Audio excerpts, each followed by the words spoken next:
हम लोग शुरू करेंगे वर्कशॉप कैलकुलेशन एंड साइंस।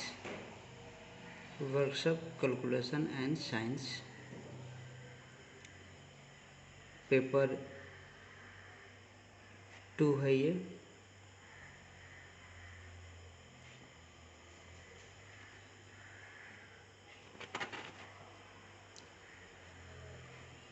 इस सब्जेक्ट में जो चैप्टर हम लोग पढ़ेंगे मेंसुरेशन के बारे में।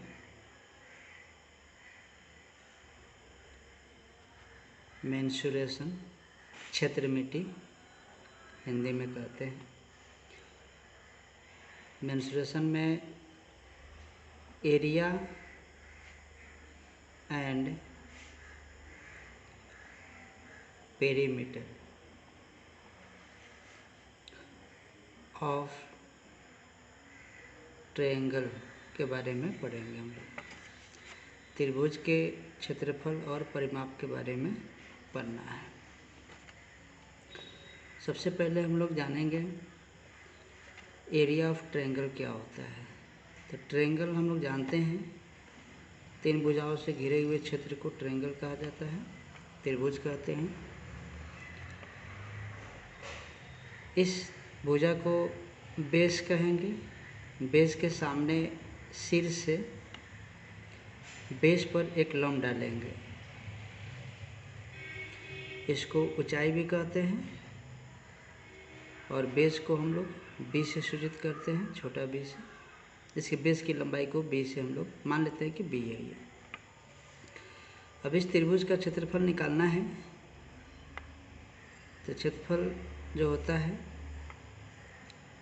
1/2 गुने बेस की लंबाई और गुने ऊंचाई। बेस की लंबाई ये वाला और ऊंचाई। किसी भी त्रिभुज की क्षेत्रफल जिस त्रिभुज में बेस और ऊंचाई दिया हो, हम इस फॉर्मूला से ज्ञात कर सकते हैं। ठीक है। 2 नंबर में आइसोसेलेस ट्रायंगल। आइसोसेलेस ट्रायंगल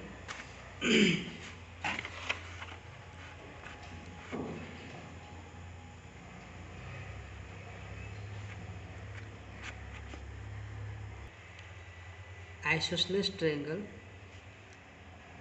इसको हिंदी में कहते हैं समद्विबाहु त्रिभुज। समद्विबाहु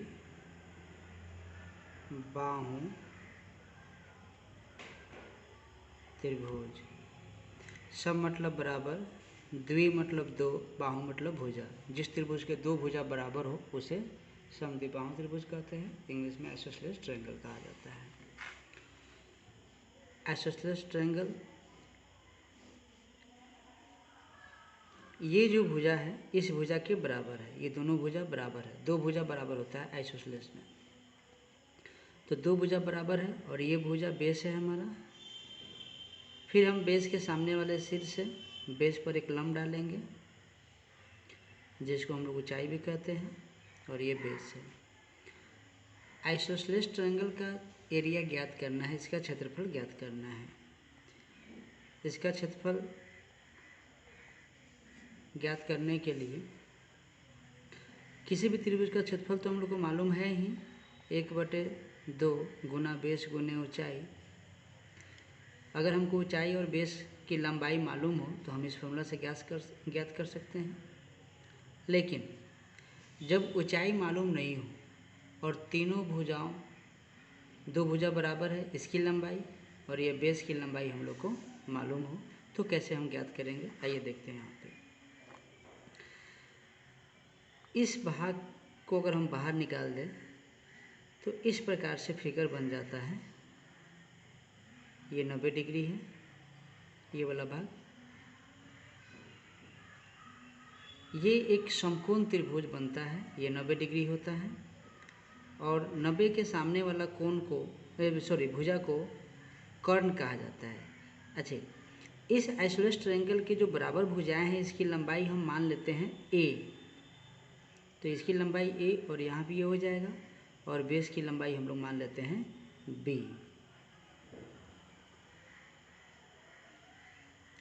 अब यहाँ से इस फिगर से अगर हम इसको कंपेयर करें तो इसकी लंबाई a है तो यहाँ भी a हो जाएगा।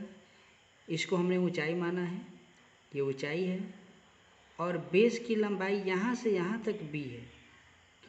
आइसोसेलेस ट्रायंगल में बेस पर जब हम लंब डालते हैं तो बेस को दो बराबर भागों में बांट देता है।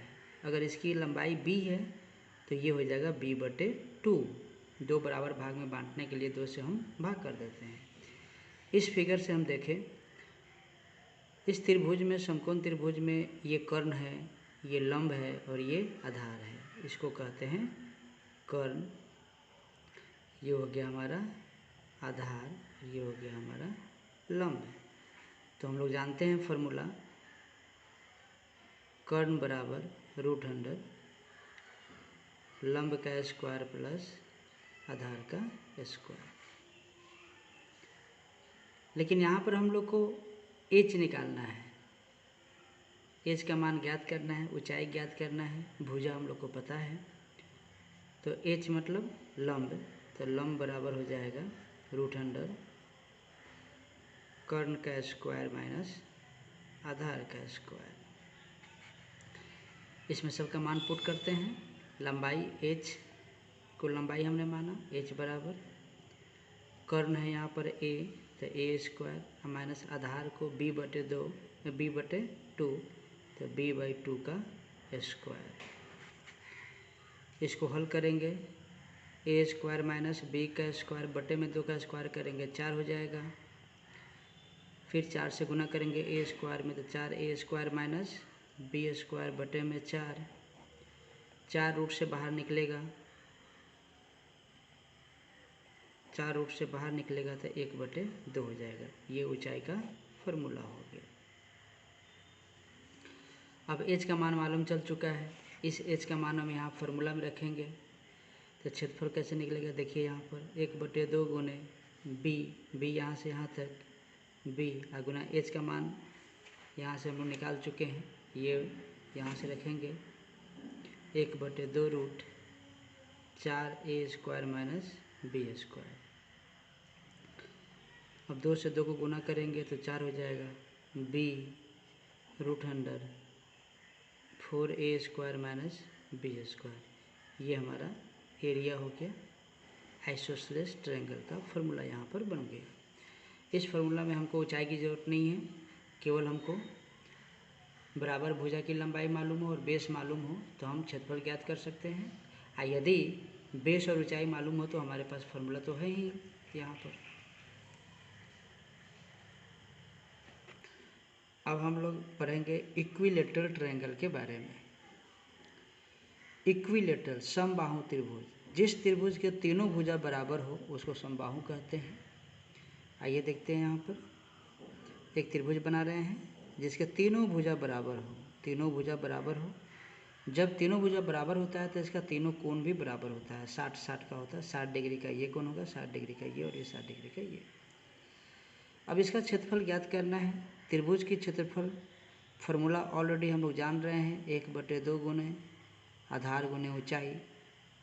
जब बेस पर हम उसके सम्मुख भुजा से, सम्मुख सिर से एक लंब डालेंगे तो ये ऊंचाई हो जाएगा और बेस को 2 बराबर भागों में बांट देगा। अगर बेस की लंबाई b है तो इसको 2 बराबर भागों में ये लंब बांटेगा। याद रहना चाहिए, आइसोसेलेस ट्रायंगल में और इक्विलेटरल ट्रायंगल में लंब आधार को 2 भागों में बांटता है, इसको याद रखना है। अब इस फिगर को फिर हम बाहर निकालते हैं तो इस प्रकार से एक फिगर बनेगा जो समकोण त्रिभुज कहलाएगा।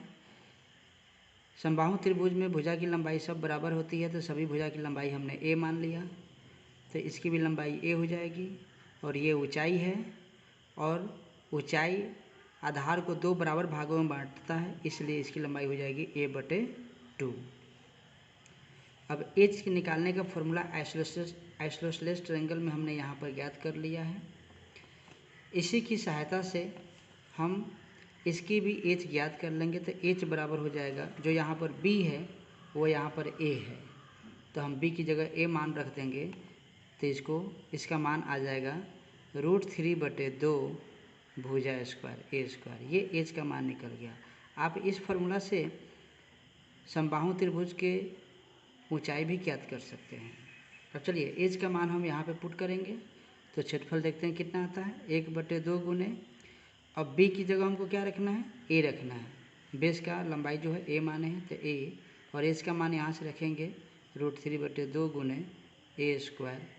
2 को 2 से गुना करेंगे तो √3/4 हो जाएगा, और ए को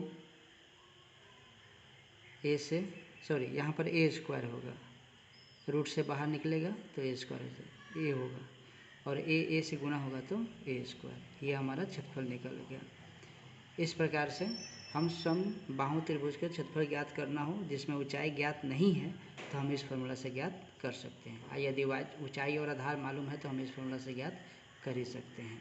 ठीक है, इसको पढ़िए, कॉपी कलम ले करके फिर से अपने से अभ्यास कीजिए। इस पर क्वेश्चन हम लोग अगले वीडियो में करेंगे। Okay, thank you.